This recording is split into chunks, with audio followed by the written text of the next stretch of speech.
اعوذ باللہ من الشیطان الرجیم بسم اللہ الرحمن الرحیم قال اللہ تبارک و تعالی فی القرآن المجید والفرقان الحمید۔ اللہ تعالیٰ کی ذات بابرکات نے قرآن پاک کے 15ویں سپارے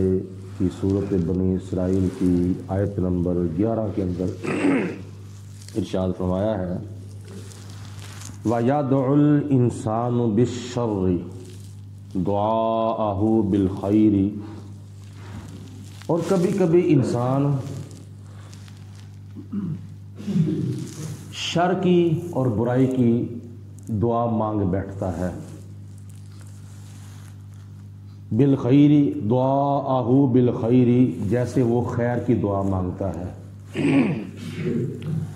جیسے وہ اچھائی کی، بلائی کی، بہتری کی دعا مانگتا ہے، اسی طرح وہ کبھی کبھی بد دعا بھی کرتا ہے، برائی کی بھی دعا مانگ لیتا ہے اور شر کی بھی دعا مانگ بیٹھتا ہے۔ تو قبولیت کے وقت کا پتہ نہیں ہوتا کہ کون سا وقت قبولیت کا ہے۔ اس سے مراد ایک تفسیر یہ ہے کہ کافر مراد ہیں۔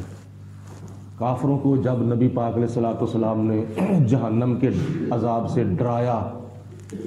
کہ مان جاؤ، میرا کلمہ پڑھ لو، دین کی طرف آ جاؤ، توحید کی طرف آ جاؤ، ورنہ تمہارے اوپر عذاب آ جائے گا، تو انہوں نے کہا کہ وہ عذاب جلدی لے کے آئیں، یہاں تک کہ کافروں نے دعا مانگی تھی کہ اے پروردگار عالم، اگر تیرا یہ سچا نبی ہے اور قرآن پاک اگر تیرا سچا کلام ہے تو ہم نے نہیں اس کو ماننا، چاہے تو ہمارے اوپر پتھروں کی بارش نازل کر دے۔ تو یہ کافر جو ہے وہ اللہ کی بارگاہ میں بد دعا کرتے ہیں اپنے لیے یا کسی کے لیے۔ تو خدا فرماتا ہے وَكَانَ الْإِنسَانُ عَجُولًا، اور ایسا انسان جو ہے وہ بڑا جلد باز ہوتا ہے، بات کرتے وقت یا بد دعا کرتے وقت سوچتا نہیں پہلے میں کون سی بد دعا کرنے لگا ہوں اور کس کے لیے کرنے لگا ہوں۔ آج کل جیسے ہماری کئی مائیں بہنیں بھی ہوتی ہیں کہ جو بد دعا کرنے میں دیر نہیں لگاتی ہیں بلکہ جلدی کرتی ہیں۔ تھوڑا سا بچوں نے ستایا تو ان کو آگے گالیاں نکالنی شروع کر دیں اور برے برے کلمات کے ساتھ بد دعائیں دینی شروع کر دیں، تو مر جائیں، تو رڑ جائیں، تو برباد ہو جائیں، تو تباہ ہو جائیں، تجھے ایسے ہو جائے، تجھے ایسے ہو جائے تجھے۔ تو یہ اللہ کی بارگاہ میں دعا کرتے وقت تو نہیں سوچنا چاہیے، بلکہ نیت ہونی چاہیے کہ ہماری دعا قبول ہو۔ لیکن اپنے لیے یا کسی کے لیے دنیا کے جھگڑوں سے تنگ آ کر دل برداشتہ ہو کر بد دعا کرتے وقت سوچنا چاہیے کہیں یہ قبولیت کا وقت نہ ہو، تو اس لیے بچنا چاہیے اور اللہ کی بارگاہ میں اچھی اچھی دعائیں کرنی چاہیے۔ وَجَعَلْنَا اللَّيْلَ وَالنَّهَارَ آیَتَيْنِ، اور ہم نے دن اور رات کو دو نشانیاں بنایا ہے، رات کو بھی نشانی بنایا اور دن کو بھی نشانی بنایا۔ فَمَحَوْنَا آیَةَ اللَّيْلِ، اور پھر رات کی نشانی کو ہم نے بے نور کر دیا، یعنی رات کو کالا کر دیا، بے نور کر دیا۔ وَجَعَلْنَا النَّهَارَ مُبْصِرَةً، اور دن کی نشانی کو ہم نے برقرار رکھا۔ اس میں حکمت یہ ہے کہ رات کو بندہ سوئے آرام کرے اور دن کو اٹھ کر کاروبار کرے، کیونکہ کاروبار بغیر دیکھنے کے نہیں ہوتا۔ رات کو بندہ سوتا ہے، ہر قسم کی آگ بجھا کر سونے کا نبی پاک علیہ الصلوۃ والسلام نے حکم دیا ہے کہ سونے سے پہلے گھر کی ہر قسم کی آگ بجھاؤ، دیا جل رہا ہے تو اس کو بجھا دو، چولہے میں آگ جل رہی ہے تو اس کو بجھا دو، تندور میں آگ جل رہی ہے تو اس کو بجھا دو، اور تاکہ رات کے اندھیرے میں تم آرام کر سکو۔ ایک پردہ بھی اللہ تعالیٰ کی ذات نے برقرار رکھا ہے کہ اگر گھر کی فیملی ایک جگہ پہ سوئی ہوئی ہے تو سوتے وقت ایک دوسرے کا پردہ رہ جائے، اور دن کو اللہ تعالیٰ نے روشن کیا ہے اس لیے کہ تاکہ تم ایک دوسرے کو دیکھ سکو، اور دوسرے نمبر پر جو حکمت ہے دن کی روشنی برقرار رکھنے میں وہ یہ ہے کہ لِتَبْتَغُوا فَضْلًا مِّن رَبِّكُمْ، تاکہ تم اپنے رب کا فضل تلاش کر سکو۔ اس سے مراد ہے رزق حلال کمانا، تاکہ تم اپنے لیے، اپنے بیوی بچوں کے لیے رزق حلال کما سکو۔ وَلِتَعْلَمُوا عَدَدَ السِّنِينَ وَالْحِسَابَ، اور اس کے علاوہ یہ بھی حکمت ہے دن کو روشن رکھنے کی کہ تاکہ تم کیا نام ہے دنوں کا حساب لگا سکو، یعنی جب رات چلی جاتی ہے تو دن آ جاتا ہے، دن چلا جاتا ہے تو رات آ جاتی ہے۔ تو اگر رات دن ایک ہی ہوتے تو ہمیں کیسے پتہ چلتا کہ کتنے دن گزر چکے ہیں، کتنی راتیں گزر چکی ہیں، اور پھر ہم حج کے مہینے کا حساب نہ لگا سکتے تھے، سال کے بعد صاحب نصاب پر جو زکوٰۃ فرض ہے اس کا حساب نہ لگا سکتے، خواتین اپنے ایام عذر کا حساب نہیں لگا سکتی تھیں، باقی جو نمازوں کا ٹائم ہے یہ بھی دن کے لحاظ سے مقرر کیا جاتا ہے اور رات کے حساب سے مقرر کیا جاتا ہے۔ تو دن اور رات کو اللہ پاک کی ذات نے الگ الگ کر دیا ہے تاکہ حساب کرنے میں اور سالوں کا شمار کرنے میں تمہیں دقت محسوس نہ ہو، کیونکہ جب دنوں کو جمع کیا جائے تو ہفتہ بنتا ہے، ہفتوں کو جمع کیا جائے تو مہینہ بنتا ہے، مہینوں کو جمع کیا جائے تو سال بنتے ہیں، سالوں کو جمع کیا جائے تو صدی بنتی ہے۔ حضرت عیسیٰ علیہ السلام کو آسمان پر گئے ہوئے آج 2021 سال گزرنے کے بعد 22واں سال شروع ہو چکا ہے۔ ہمارے پیارے نبی آقا مولا حضرت محمد مصطفیٰ صلی اللہ علیہ وسلم کو مکہ المکرمہ سے ہجرت فرما کر مدینہ المنورہ تشریف لائے ہوئے 1442 سال مکمل ہونے کے بعد 43واں سال جو ہے وہ شروع ہو چکا ہے۔ وَكُلَّ شَيْءٍ فَصَّلْنَاهُ تَفْصِيلًا، اور ہم نے اس کتاب قرآن مجید فرقان حمید کے اندر ہر چیز کو تفصیل کے ساتھ بیان کر دیا ہے۔ تم پڑھو اور دین و دنیا کے خزانے حاصل کرو اور آخرت کے اور قبر کے خزانے حاصل کرو۔ وَكُلُّ إِنسَانٍ أَلْزَمْنَاهُ طَائِرَهُ فِي عُنُقِهِ، ہم نے ہر انسان کا نامہ اعمال اس کی گردن میں لٹکا دیا ہے۔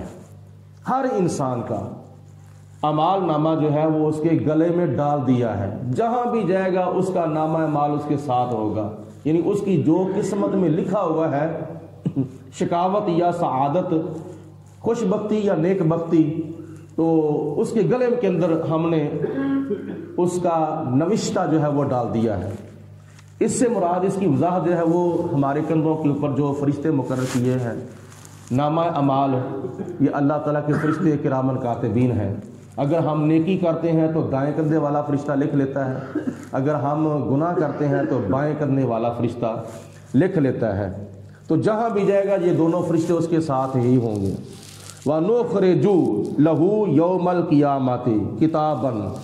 اور اس کا نامہ اعمال ہم قیامت کے دن نکالیں گے اور نکال کر کہیں گے کہ یہ دیکھ لے، یلقاہ منشورا، وہ اپنا نامہ اعمال دیکھے گا کھلا ہوا، جیسے میرے سامنے قرآن پاک کھلا ہے، اسی طرح قیامت کے دن ہر بندے کا نامہ اعمال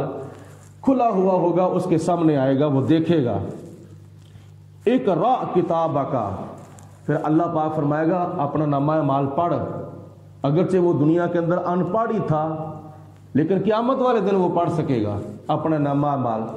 کہ فلاں دن کے اندر میں نے فلاں جگہ پہ گناہ کیا ہے، فلاں دن فلاں جگہ پہ میں نے فلاں نیکی کی ہے۔ تو خدا تعالیٰ فرمائے گا خود بخود پڑھ اپنا نامہ اعمال کہ دنیا میں تو کیا کرتا رہا ہے، شرابیں پیتا رہا ہے، جوا کھیلتا رہا ہے، سود کھاتا رہا ہے، چوریاں کرتا رہا ہے، ڈاکے مارتا رہا ہے، ایک دوسرے پر ظلم کرتا رہا ہے، ایک دوسرے کا حق کھاتا رہا ہے۔ تو قیامت کے دن بندہ خود بخود دیکھے گا، ورنہ خدا بھی بتا سکتا ہے، لیکن خدا تعالیٰ کی ذات نے فرشتوں کی ڈیوٹی لائی ہے تاکہ قیامت کے دن انسان یہ تصور نہ کرے لو جی فلاں گناہ میرے اوپر ویسے ہی تھوپ دیا گیا ہے، نہ، اس لیے اللہ تعالیٰ کی ذات نے ڈیوٹی لگائی ہے۔ کفا بنفسک الیوم علیک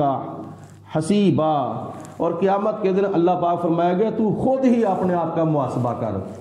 اپنے نامہ اعمال کو پڑھنے کے لیے تو خود ہی کافی ہے، تو خود فیصلہ کر اب تو جنت میں جانے کا حقدار ہے یا جہنم میں جانے کا حقدار ہے۔ من اہتدی فانما یہتدی لنفسہ، جو کوئی دنیا کے اندر ہدایت یافتہ ہوگا، سیدھی راہ پہ چلے گا، ہدایت حاصل کرے گا، تو وہ اپنے لیے ہی فائدہ کرے گا، اس کا اپنا ہی فائدہ ہوگا، قبر کا اور حشر کا وہ اپنا فائدہ ہی سوچتا ہے۔ وَمَن ضَلَّ فَإِنَّمَا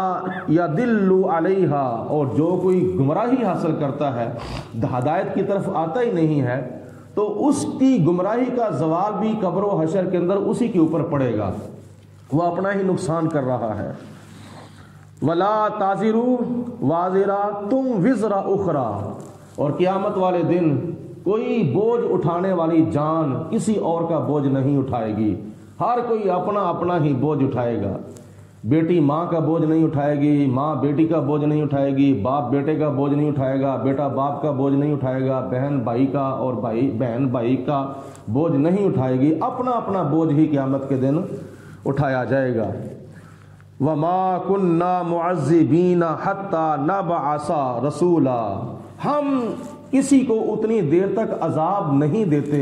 جتنی دیر تک ان کے اندر اپنا رسول نہیں بھیج دیتے۔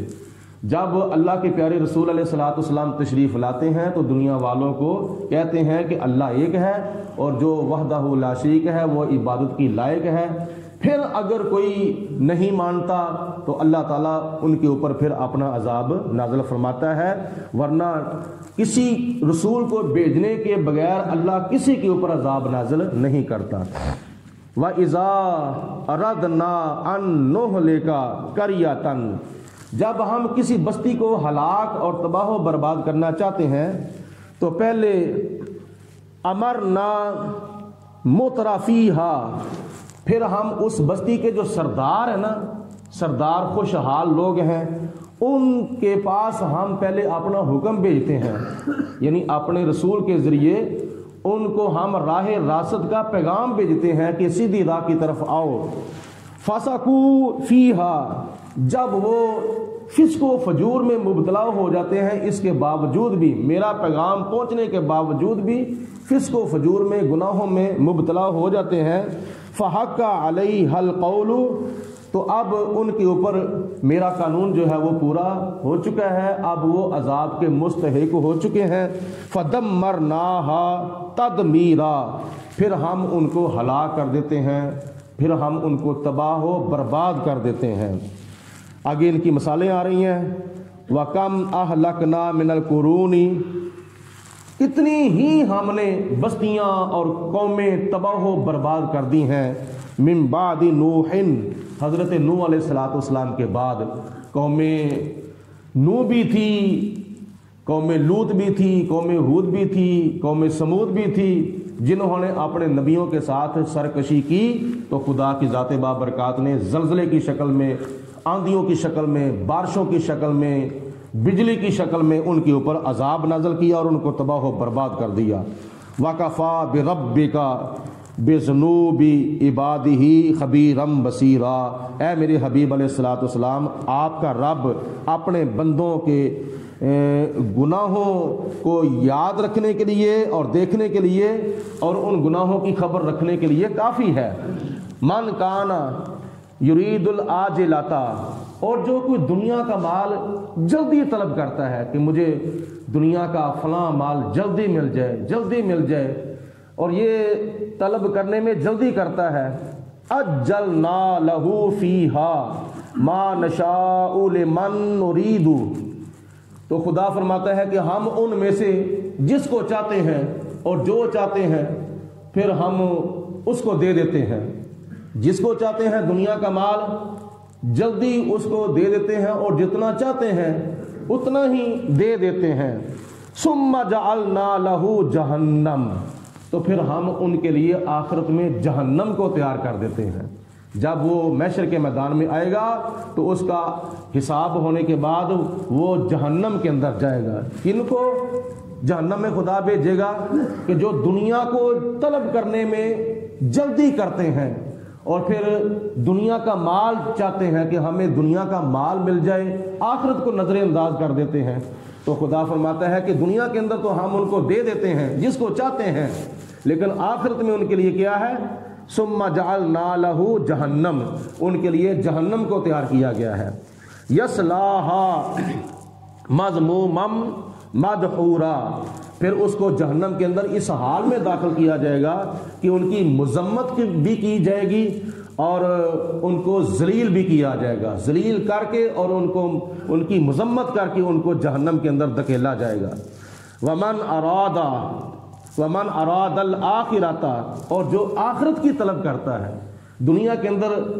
تھوڑا بہت گزارا کرتا ہے دنیا کا وقت گزارنے کے لیے، کہتا ہے کہ چلو خیر میرا دنیا کا وقت اچھا یا بھلا گزر ہی جائے گا، لیکن اصل اس کی نیت یہ ہوتی ہے کہ میری آخرت سنورے۔ ومن اراد الآخرۃ، اور جو آخرت کی طلب کرتا ہے یعنی آخرت کو زیادہ سے زیادہ سنوارنے کی کوشش کرتا ہے، سعالہا سعیہا، پھر وہ آخرت کو سنوارنے میں اتنی کوشش کرتا ہے جتنی کرنے کا حق ہے، جیٹھ ہاڑ کے روزے رکھتا ہے، پو ماہ کے اندر ٹھنڈے ٹھنڈے پانی کے ساتھ وضو کر کے پھر سردی میں نماز پڑھتا ہے، یعنی آخرت سنوارنے کے لیے نیکیاں کرتا ہے تو بڑی مشقت کے ساتھ کرتا ہے، اللہ کی راہ میں سختیاں جھیلتا ہے۔ وَهُوَ مُؤْمِنٌ، مگر وہ ہو ایمان والا، یعنی اس کا ایمان سلامت ہو، مرتے دم اس کو کلمہ پڑھنا نصیب ہو۔ فَأُولَئِكَ كَانَ سَعْيُهُمْ مَشْكُورًا، تو یہ لوگ وہ ہیں جن کی کوشش اللہ کی بارگاہ میں مشکور ہوگی، یعنی اللہ کی بارگاہ میں ان کی کوشش قبول ہوگی، ان کی کوشش کی قدر کی جائے گی۔ كُلًّا نُمِدُّ، ہم مدد کرتے ہیں، ہَؤُلَاءِ وَہَؤُلَاءِ، ان کی بھی اور ان کی بھی۔ اس سے مراد کون ہے؟ جو دنیا طلب کرتے ہیں ان کی بھی ہم مدد کرتے ہیں، جو آخرت کو سنوارنے کی زیادہ سے زیادہ کوشش کرتے ہیں ان کی بھی ہم مدد کرتے ہیں۔ من عطاء ربک، اے میرے محبوب علیہ الصلوۃ والسلام، یہ آپ کے رب کی عطا ہے، یعنی آپ کے رب کی عطا سے ان کی مدد کی جاتی ہے، دنیا کے طلبگاروں کی بھی اور آخرت کے طلبگاروں کی بھی۔ وما کان عطاء ربک محظورا، اور جب آپ کے رب کی عطا آتی ہے تو پھر اس کو روک کوئی نہیں سکتا۔ انظر، آپ دیکھیں، کیف فضلنا بعضهم علی بعض، کہ کیسے ہم نے ان کو بعض کے اوپر بعض کو فضیلت عطا فرمائی تھی، یعنی کسی کو تھوڑا دیا تھا کسی کو زیادہ دیا تھا۔ وَلَلْآخِرَةُ أَكْبَرُ دَرَجَاتٍ، اور آخرت میں ان کے بہت بڑے درجے بلند ہوں گے۔ وَأَكْبَرُ تَفْضِيلًا، اور ان کے لیے اور بھی آخرت کے اندر فضیلت ہے، اور بھی ان کے لیے آخرت میں انعام ہے کہ جو دنیا کو نظر انداز کر کے آخرت کی زیادہ سے زیادہ طلب کرتا ہے۔ لا تجعل مع اللہ الہا آخر، اے مخاطب، اے قرآن پڑھنے والے، اے قرآن سننے والے، اللہ کے ساتھ کسی اور کو معبود نہ ٹھہرا۔ اللہ ایک ہی معبود ہے جو سجدے کی لائق ہے، جو عبادت کی لائق ہے، اللہ کے سوا کسی کو نہ سجدہ کیا جا سکتا ہے، نہ خدا تعالیٰ کے سوا کسی اور کی عبادت کی جاتی ہے۔ اللہ ایک ہے، وہی معبود ہے، اس کے سوا کوئی معبود نہیں۔ اگر تو کسی اور کی پوجا کرے گا اللہ کے سوا، اللہ کے ساتھ تو کسی اور معبود کو بھی ٹھہرا دے گا، فَتَقْعُدَ مَذْمُومًا مَخْذُولًا، تو پھر تیری مذمت بھی کی جائے گی اور تجھے دنیا اور آخرت کے اندر ذلیل بھی کر کے رکھ دیا جائے گا، پھر تو ذلیل ہو کر بیٹھا رہے گا۔ اللہ کی ذات بابرکات نے ان